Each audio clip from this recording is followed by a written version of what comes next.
प्रिय दर्शकों, आप सभी का हमारे चैनल में स्वागत है। कृपया हमारे चैनल को लाइक शेयर सब्सक्राइब अवश्य करें। धन्यवाद।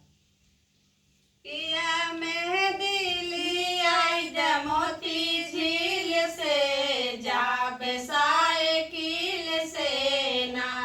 पिया मेहदी ली आई मोती झील से, जाबे साइकिल से ना।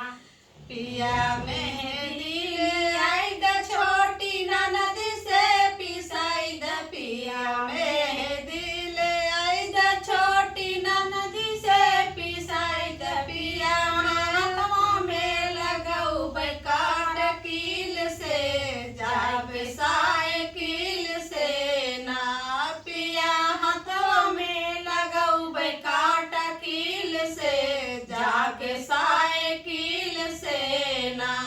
पिया मेहदी ले आई मोती झील से, जाके साइकिल से ना।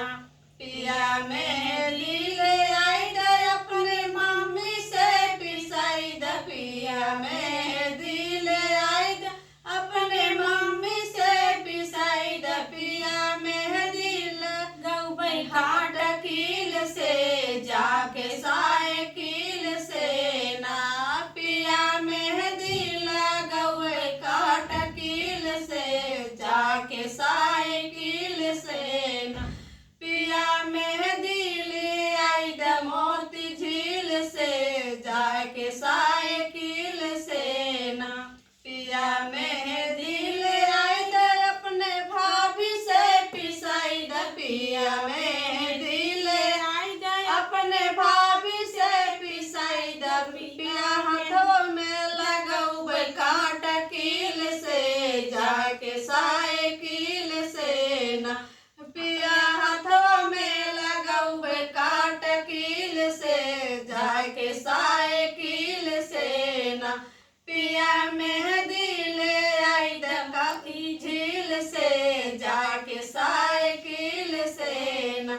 पिया मेहदी ले आई अपने चाची से पिसाई द। पिया मेहदी ले आई अपने चाची से पिसाई द। पिया हाथों में लगाऊ काट कील से, जाके साइकिल से ना।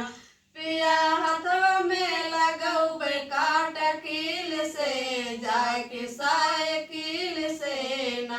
पिया मेहदी ले आई मोती झील से, जाके